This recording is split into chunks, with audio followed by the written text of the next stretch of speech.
Welcome to the So Damn Worthy podcast. I am your host, Nilita. Join me and my guests as we share our stories, experiences, and knowledge with the intention of increasing your self-worth so that you can finally recognize that you are so damn worthy. Welcome back to the So Damn Worthy podcast. We are joined today with Abigail. She is an amazing woman, and I'm going to hand over to her to go ahead and introduce herself. So if you could just introduce herself to the audience, please. Sure. First, I want to tell you how thrilled I am to be here with you today. Thank you for inviting me to be on your podcast. Thank you. All right. So I am a mom of 6 amazing children, and I'm married to Daniel. And my main work is working with ADHD. I'm a special education teacher, and I just recently published a book. It's based on years and years of developing a program for parents to help their children with ADHD. And actually, the reason why I was interested in speaking to you is because a big segment of the book and of the work I do with people, with young adults and with couples and with people that are really looking to get a grip on their life, is dealing with their self-esteem and dealing with how they perceive themselves, and mainly what kind of voices people have in their own heads that bring them down, these preconceived notions about who they are or who they're supposed to be. And so much of that, when we can clear that up, really leads people to be able to get into the right direction. Amazing. So HyperHealing, talk to us about what is HyperHealing. Because I know some people are like, what is this word just throwing out there? It is your company, if I'm correct. So Can you just give us a little bit more about what HyperHealing is and how you came to kind of get into that? Okay, so I began working with ADHD as a young teacher when I noticed that I had this group of students, and I was teaching mainly boys actually at the time. And I noticed that I had this group of students who were fabulous, fun, interesting. And so at recess time, I could connect with them on everything. They would love to tell me stories and dreams and stuff. But then it came to the classroom, and I just lost them. I couldn't get them to be interested, and they seemed like healthy, regular kids to me, but yet they were not functioning well in the classroom. So I spent a lot of time trying to figure out what was going on, and my conclusion really is HyperHealing. But the journey, and I'll describe that in a minute. The journey continues because I then became a mom, and one after the next, my own children were being diagnosed with ADHD. So whereas I had taken that deep dive for my students, I had to reinvent myself and really, as a mom, figure out how to navigate this new reality. And you'd think that since I had the knowledge, I'd be just great at it. But once it's your own kids, it's a little bit different. You're like a deer in the headlight. You're like, oh my God, you're telling me my kid has a problem. So what I did was really examine the situation, do a tremendous amount of research, and discovered a lot of interesting things. The main thing I discovered is that ADHD, people that have ADHD are perfectly healthy people with intact brains. And that ADHD really is a clash between a healthy person and their environment. Right. So, so therefore I started to really focus on environment, what was going on for that child. Now, it does not mean that every child diagnosed with ADHD is growing up in a terrible environment. I think that my home is quite happy and stable, but what it means is for that child's personality, I was not finding the right way to reach the child. So in that case, we'd have a instant gratification personality, or a child who's sick very often, kids that have autoimmune conditions, asthma, rashes, things like that. So that something's going on, the clash between that child and what they're eating and what they're exposed to in their environment. And then we'd have to clean that up. Or a child who is a healthy child who's gotten addicted to screens. And basically it's a journey of curiosity. Right. And then we find out the root cause of what's going on for the person. And one of those root causes, by the way, is absolute preconceived notions about ourselves and who we are and who we're supposed to be. And that's a major cause of ADHD symptoms. Wow. Okay. So how many of your kids have ADHD? So after the third, I stopped checking. I'm like, I get it. I get it. Okay, that one too. Yeah. But I would say that at least four would Hmm. be easily diagnosed. The other two are kind of on the fence. Okay. So like most of them. Yeah.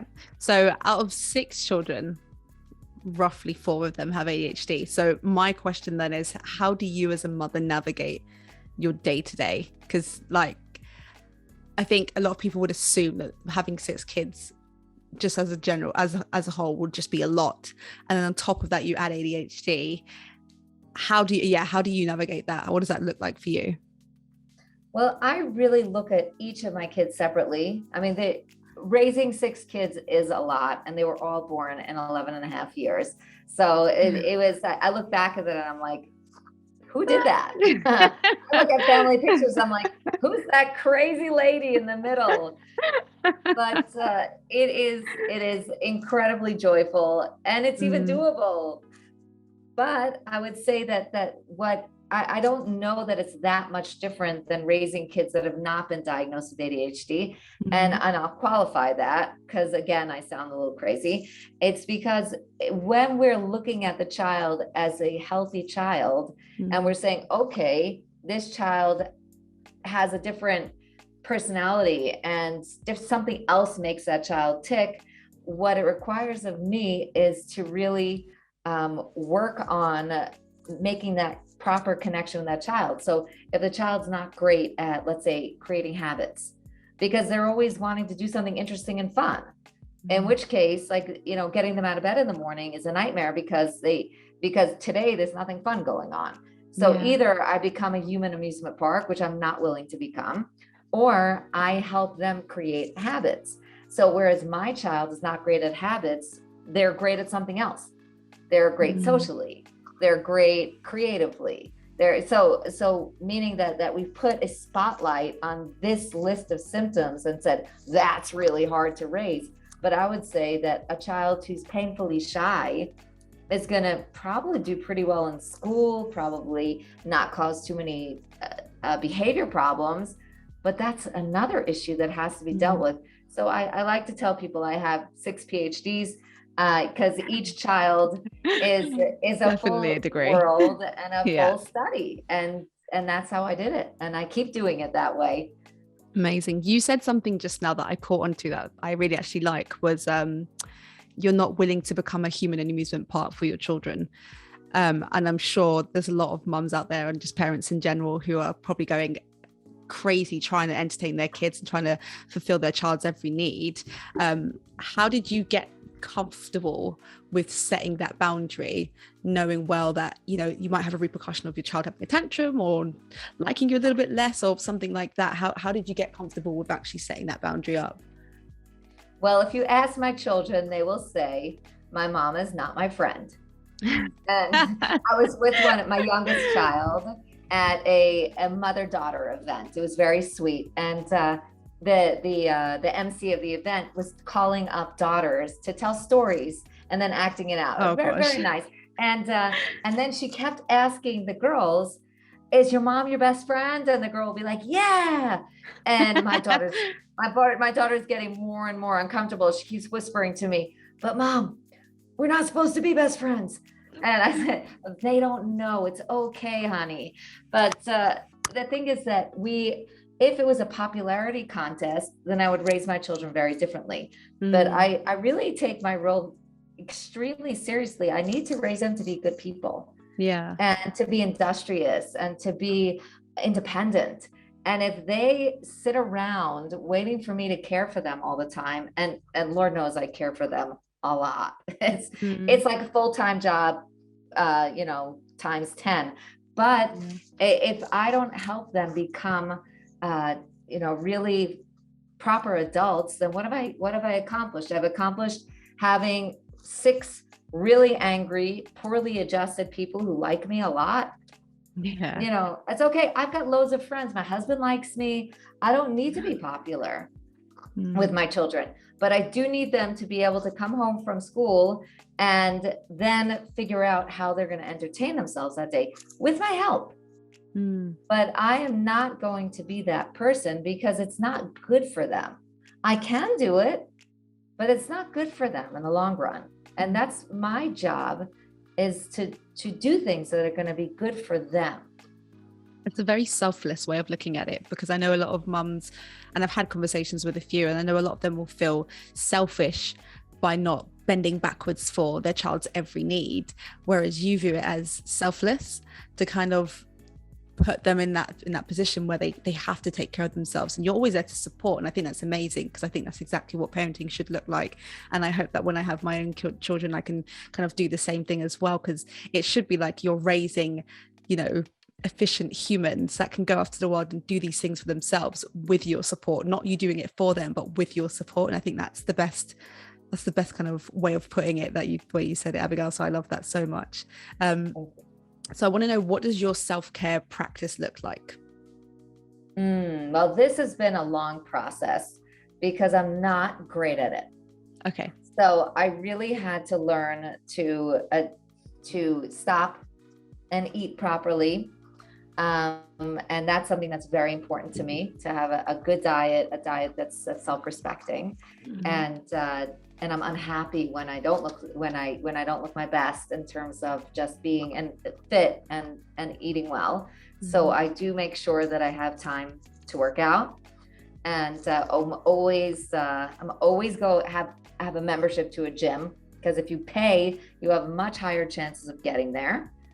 And and I also do try to spend time with friends as much as I can. And my husband always complains that we don't date enough, but we do try to go out on dates, and that's also very, very important. And I love to read, so I ordered myself books on Amazon. Way before I'll buy myself a new piece of clothing, I will get myself 3 books. And over the weekend, I do put time aside to be able to read new books, and that's really joyful. Amazing. I love that so much. So obviously our topic today is a mother with true self-worth will raise happier and more confident children. So can you walk us through how having self-worth as a mother will do exactly that? I heard something amazing from Jordan Peterson. And I've seen it to be true over and over again. He says that selfish mothers raise happier kids. And it sounded crazy to me. And I don't think I think he's exaggerating it. Not selfish meaning that I'm narcissistic, but rather selfish means I see myself as well. A parent has to be in the picture. I have to be present, and in order to be able to raise other people. If I'm on empty, then I can't give anything. So therefore, that's the vacations are very important, and the kids have to know that there is that mom needs time for herself as well. And this is a journey, I think, for a lot of moms. It was certainly a journey for me. It was not self-evident when I started parenting. I got into it, and it was like all about the kids and taking care of them. And I do feel like I lost myself for a couple of years. But when I finally got my footing again, I realized my kids feel safer and they feel happier. And in addition, I give them permission to care for themselves. So whereas my older kids, I might have to push them to go buy something for themselves. I don't want to spend the money. They're sounding like younger me. And I have to kind of together with them recondition us as a family. My younger kids, they feel like they should have nice things, and not in a spoiled way, in a self-respecting way. So we really have to nurture ourselves, because a mom who's empty is going to raise very scared children. We have to be that example. I think one of the barriers that might come up in this situation, we're going to get into barriers a little bit later on as well, but I just kind of want on this specific topic. I feel like one thing that might pop up for a lot of mums is guilt.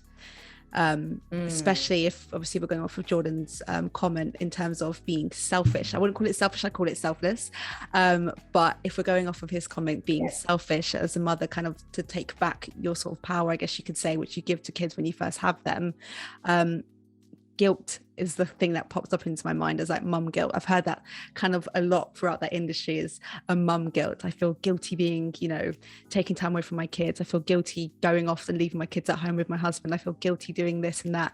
How did you overcome that guilt? Because I'm sure there was a lot of it in the beginning. Oh my God, we moms are literally living in constant guilt until we let it go. And when we let it go, everybody is happier. Yeah. And yeah, I definitely had my fair share of guilt. And it was definitely a learning process, and it was also observation. I like to talk to other moms who I feel are successful mothers. So when I was younger, I would, and still now, as you know, every stage that my kids go through, I like to check in with the other people that are a stage ahead of me, so that they can tell me what works. And so I've always gathered tons of information from my environment, and I do see that the kids are happier when we care for ourselves. And therefore I had to drop the guilt, because keeping in mind that if we're too selfless, our kids feel guilty. Right. They start like being uncomfortable asking things of us. And that also is a terrible imbalance. Wow. I didn't even think about the kids feeling guilty, and I'm a child myself, so I should know this, but it definitely is a thing when you feel like you don't want to approach your parent and ask them for something, because it always feels like they're giving enough, they're giving so much anyway, and you don't want to approach and be like, can I have just this little bit more? Right. So yeah, I definitely get that, especially when you said that. It kind of hit home, because I was like, that's exactly how I am, especially with my mum, because my dad was a bit more out of the house, kind of going to work. My mum was more of a stay-at-home mum throughout my younger years, so definitely was that guilt kind of approaching and being like, can I have this extra thing? And I'd like to say I was quite a spoiled child when I was younger, so I was asking for much anyway. But as I got a little bit older, the guilt definitely crept in terms of going to my mum and approaching her and be like, can I just have this one extra thing? And it'd be like, should you be asking for that? So yeah, it definitely, I love that so much. Like, if you're a selfless mother, then it goes both ways, doesn't it? And I think for me, I would say communication is such a key thing as well, is communicating to your kids that mummy needs this time so that she can be the best version of herself for you and for herself as well, and for everyone else around her. Kind of everyone benefits when mum's feeling good, isn't it? So it's like, it's something that we definitely need to kind of push a little bit more. Now, just on the topic of communication, how would you not just communicate but teach your children the importance of self-worth and having that for yourself, as well as them having it for themselves too? So I definitely feel like we need to be speaking it out. Just a funny situation popped up in my head, where during that first COVID lockdown, it's, you know, the 8 of us stuck at home, and thank God we have a small garden, so we were able to at least breathe some fresh air. I had them all doing CrossFit with me, and we you know, we were allowed to go 200 meters out of our house. I'd make them sprint up the block 200 meters, down the block 200 meters. We stretched it to 400, but we didn't spread COVID anywhere. But the point is that I found myself escaping and going to take baths. I don't even like baths, but I'm suddenly taking these like hour-long baths. And then it occurred to me, oh my God, my brain is telling me I need a break. I need time to myself. I need quiet. So when I realized that, I stopped sneaking away and told them, guys, I need a break now. I need quiet now. Or if I was cooking in the kitchen, and like they would all come in and try to participate, but like in the messiest way possible.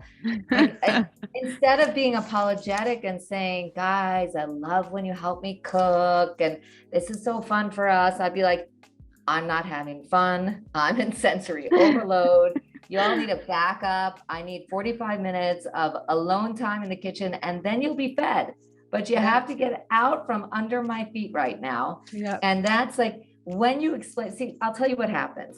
Kids get really scared when they don't understand what's going on, but they feel safe when we talk to them. So whereas maybe when I was escaping to take a bath, my kids were like, well, does she not like us? Where is she? Why is she locked? You have to lock 2 doors to get into my bedroom door and the bedroom. Why does she need to be behind 2 locked doors? But then when I say, guys, I just needed some quiet time. Oh, she loves us. That's great. You should have it. And like one of my kids would be like, can I bring you a tea to your bathtub? I'm like, So yeah, cute. sure, you can put a tea in there. So therefore it becomes something they could understand and they can handle. And again, it makes them better communicators at the end of the day.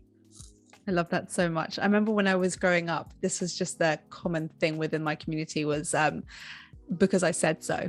And that's like a phrase that people throw out. Mums will specifically throw out like, just do what I said. Oh, why? Because I said so.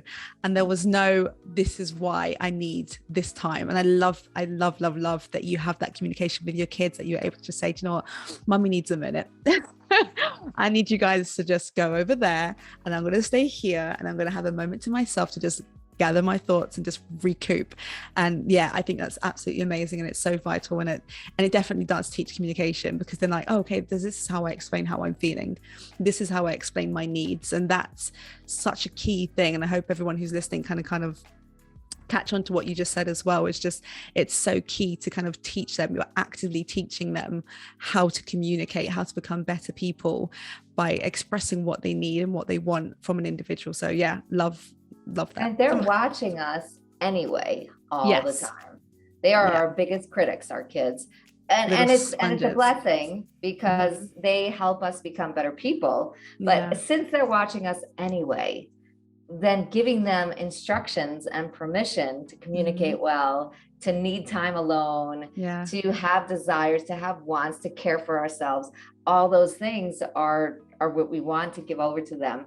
And, you know, since they're watching us, we could either be yelling and being disappointed and feeling like everybody's abusing us all the time, which is something we mothers tend to say a lot. Why does nobody care? No, all those kind of lectures, we could do that a lot and they'll watch us and then copy that. Or we could really pull ourselves together and be like, instead of being the victim of no one caring about me, be like, this is how you can care about me.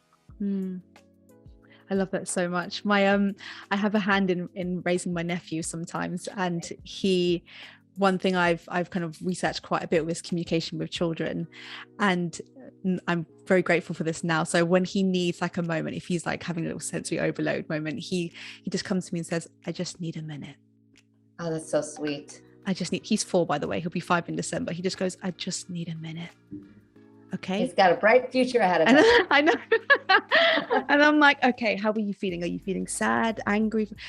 I'm feeling sad. I'm like, okay, that's okay. Well, do you want to sit over there? And when you're ready, you can come and talk to me. He goes, okay. And then he goes and he sits down, he thinks about it. And then he comes back and he says, I'm feeling sad because, and then he tells me what's going on. And I just love, cherish that communication so much. So I think, like you said, they're sponges. They see it, they take it in, and then they can just, they just go off of what they've kind of learned from us. So yeah, parents definitely be a bit more conscious of what it is that you're doing around your kids, because they're sponges, regardless of whether you want them to be or not. They're always taking something and then learning from us in some sort of way. So whilst people are rediscovering their self-worth, what kind of barriers do you feel like they could face as they're kind of going through that journey? So I think the barriers are mainly the barriers within us, because the world will respond well to us setting up boundaries for ourselves and caring for ourselves. But we are our own worst enemies. I actually spend an entire chapter in the book on that, because I feel like if we cannot start looking at what I call this suitcase that we're dragging around with us on our shoulders of all of our life experiences, all of the curses that we've been told, even the positive. See, curses are something that are either positive or negative. You're told that you're beautiful. Now suddenly that becomes your identity, and you must be beautiful all the time. And you're always looking like, okay, is there anyone more beautiful than me in the room? Am I being beautiful enough right now? Am I getting enough attention for that? Or you're being told you're ADHD, and now suddenly you have to act out that kid. And so all this labeling and being told these kind of terribly fixed messages about ourselves really destroys us from the inside. And then we respond by having to be a certain way. So as an example, I was very much told that I would not be successful, and you never make it, you never finish the job, that kind of message. And my response was, oh yeah, I'm gonna be Superwoman. But here's the thing, Superwoman's not good either. Because I'm trying to balance by going to the other end and saying, like, I don't need anyone's help. I could do this all on my own. I could prove to the world and to myself that I can do everything with one hand tied behind my back. But you're just destroying yourself. So we need to not be responding to what notions people have said and created inside of us. We need to stop and say, who am I for real? What do I love? What do I dislike? Who do I connect with? What's my personality? What's strong about me? What do I still need to work on? We need to do that. And when we could get rid of all of those lies, they're not even true. Of course, if you set your mind to something, you're going to get it done. And if you can't get it done on your own, of course you can ask for help, and you could be curious, and you can take a journey towards success. And the journey itself is powerful. But those voices are what sink us. Yeah, I definitely think people need to focus. This is one thing I'm learning myself as well, is to focus more on the journey itself than the end result that we're trying to retain. Because I think, especially if we have big dreams and big goals, and my goals are quite huge, and they're achievable. Yeah, thank you.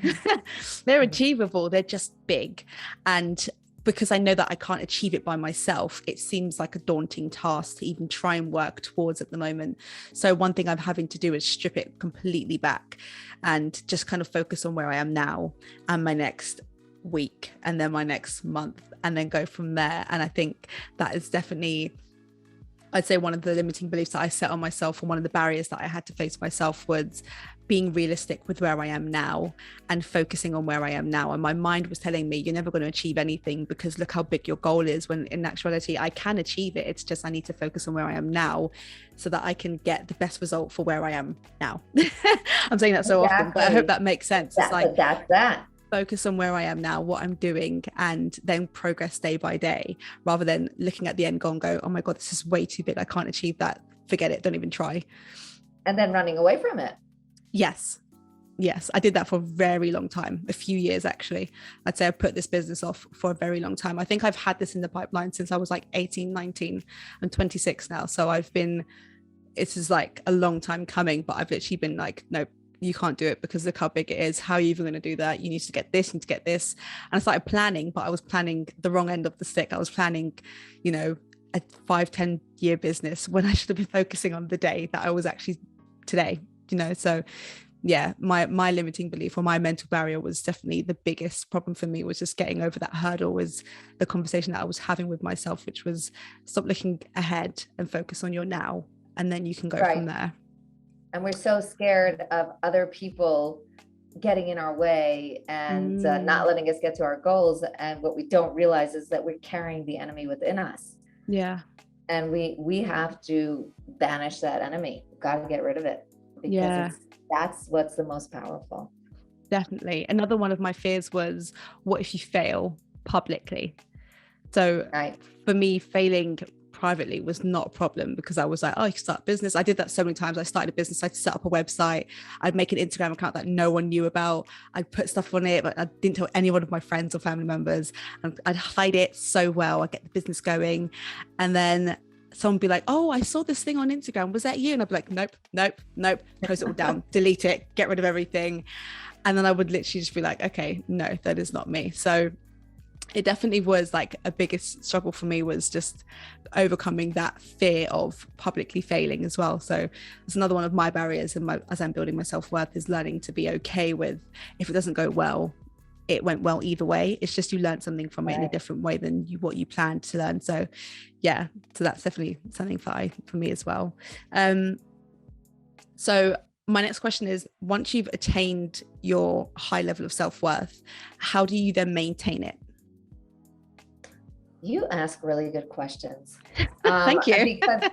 Because the truth is that's hard. It's hard to maintain because it's kind of like maintaining an exercise regimen. Like you're great. And then whoop, you have like the holiday shows up, you miss 2 weeks, and then it's really hard to get back on it. I would say that you have to have a partnership. You have to have someone else who cares about you almost as much as you care about yourself, and remind each other. Either it's a girlfriend or it's a sister. I would say stick with the women because men, their brains work differently. They're better at self-care somehow. I don't know why, but maybe not across the board. But that's my experience, is that they're better at saying I need my time, whereas we're better at putting everyone else's time before ours. Yeah. And I guess that's the balance of the world. But stick with your girlfriends or your sisters and set a goal together and check in with each other, because we can very easily slip back, especially since life is just not even keeled. It's not like this gentle rhythm. It's there. You have these tiny little spells of everything's going as planned, and then the rest of it is just crazy, up in the air. This one needs something, that one suddenly is, COVID hits, you're locked down, then a kid gets sick, and then someone decides to get married, and like, my God, there's never that even keel expectation thing. So the minute things shoot up like that, who's in the center of it? It's mom. And you have to make sure everyone is stable and all that, which means that we lose ourselves.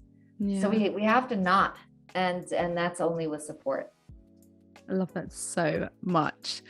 Abigail, thank you so much for coming on to our show. So before we go, I've got 5 rapid questions that I'm going to throw at you. But before we get to that, where can my audience find you? Okay, you can find me on Instagram.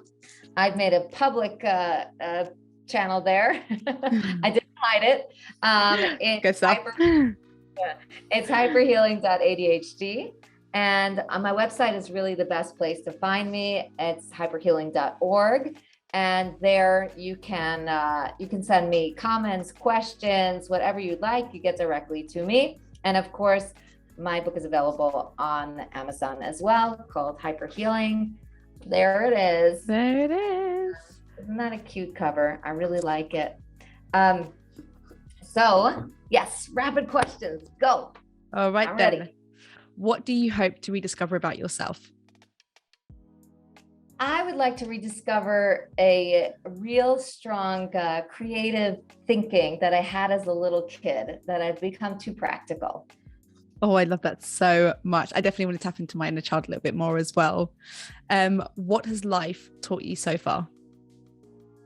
Life has taught me that there is that victimhood is probably the worst place to go, because everything that comes our way is tailor-made for us, and we have to figure out what the blessing is in it.